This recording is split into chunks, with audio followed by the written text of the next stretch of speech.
ng bayan, maasahan anumang panahon. Ngayong araw po sa ating lahat, narito ang update sa lagi ng panahon ngayong araw ng Lunes, May 6, 2024. Ngayong araw ay patuloy pa ring makakaapekto ang mainit na panahon sa halos buong bansa. Posible naman ang mga panandalian o biglaang buhos ng ulan dahil sa mga localized thunderstorms pagsapit ng hapon o gabi. Ayon naman sa Pag-asa, posibleng maantala o madelay ang pagpasok ng tag-ulan ngayong taon dahil sa aktibo pa rin ang El Nino sa bansa, ngunit papatapos na ito at papunta na tayo sa neutral condition, kung saan mas tumataas din ang tsansa na magkaroon ng La Nina ngayong taon. Karaniwang nagsisimula ang tag-ulan tuwing huling linggo ng Mayo hanggang Hunyo. Ngayong araw ng Lunes, posibleng pumalo ang pinakamataas na heat index na 47 degrees Celsius sa may Apari, Cagayan at Dagupan City, Pangasinan. Aabot naman sa 45 degrees Celsius sa may Lawag City, Ilocos Norte, Giwan, Eastern Samar at Pili, Camarines Sur, at 44 degrees Celsius naman sa Bacnotan, La Union, Tuguegarao City, Cagayan, San Jose Occidental, Mindoro, Virac, Catanduanes at Rojas City sa Capiz. Samantala, posible namang pumalo sa 43 degrees Celsius sa may Itiague, Isabela, Sanglay Point, Cavite, Tanay, Rizal, Puerto Princesa City, Palawan, Cuyo, Palawan, Dait, Camarines Norte, Dumangas, Iloilo at Catarman, Northern Samar, at 42 degrees Celsius naman sa may Pasay City, Sinait, Ilocos Sur, Batac City, Ilocos Norte, Baler at Kasiguran sa Aurora, Olongapo City, Zambales, Masbate City, Iloilo City, Tacloban, Leyte at Borongan, Eastern Samar at Zamboanga City.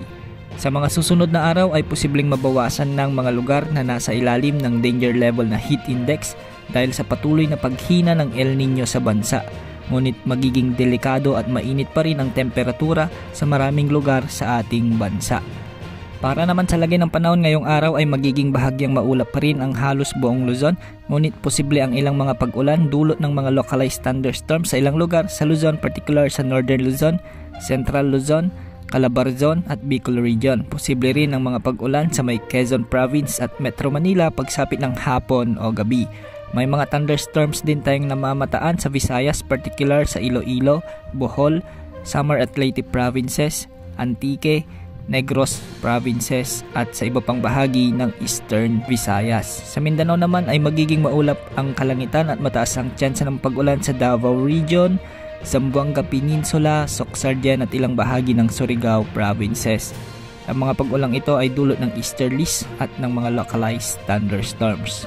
Samantala, patuloy nating binabantayan ang isang potensyal na sama ng panahon na posibleng mabuo sa bahagi ng silangan ng bansa. Ngayon nga ay medyo may nakikita na tayong cloud clusters o kumpol ng mga kaulapan sa dakong silangan ng ating bansa at posibleng ito ang magiging hudyat ng pamumuo ng sama ng panahon na ito. Kung sakaling mabuo nga ito at pumasok sa ating Philippine Area of Responsibility, ay papangalanan ito ng Pag-asa bilang Agon, ang magiging unang bagyo ngayong 2024. May dalawang free weather models tayong ginagamit, ang ECMWF model at GFS model. Ito ang mga nagiging basehan natin sa ating ginagawang possible storm analysis sa ngayon. Kung ating i-analyze, magkaiba ang ipinapakita ngayon ng dalawang weather models na ginagamit natin.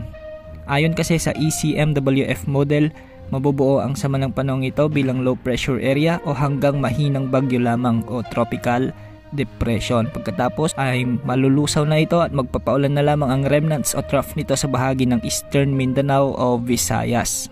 Ayon naman sa GFS model, ipinapakita na mabubuo ang sama ng panahon na ito sa pagitan ng Martes o Miyerkules ngayong linggo at posibleng maging ganap na bagyo pagsapit ng Biyernes o Sabado. Pagsapit naman ng linggo ay posibleng lumakas pa ito at posibleng maging tropical storm category na ito.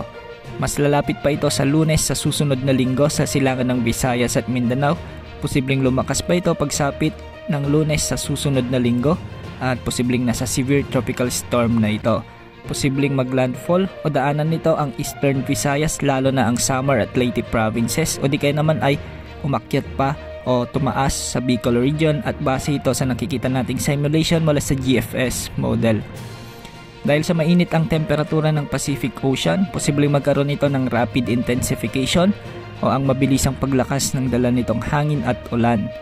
Kung sakaling mabuo nga ito bilang bagyo at hindi magbabago ang ipinapakita ng GFS simulation, Ngayon pa lang ay patuloy na nating inaabisuhan ng lahat na maging handa at tumantabay sa mga updates na ating ilalabas. Marami pa ang pwedeng mangyari dito at may mga weather systems pang posibleng makaapekto dito kaya maraming pagbabago ang aasahan. Ayon sa ating pananaliksik, talagang mas agresibo palagi ang ipinapakita ng GFS model kaysa sa ECMWF model. Kaya hindi pa natin tiyak kung ano talaga ang final track at intensity nito. Kung ito ba ay lalakas bilang isang bagyo o lalapit sa bansa o lilihis papunta sa Japan o di kaya naman ay malusaw na lamang at maging LPA. Kahit na wala pang opisyal na inilalabas ang pag-asa ukol sa sama ng panahon na to, pinaalalahanan natin ang lahat na huwag basta-basta maniniwala sa ibang mga misinformation ukol sa potensyal na sama ng panahong ito. Sa ngayon ay wala ring nakataas na gale warning sa karagatang sakop ng ating bansa, kaya malayang ating mga mangingisda at may maliliit na sasakyang pandagat na makapaglayag sa mga karagatan natin.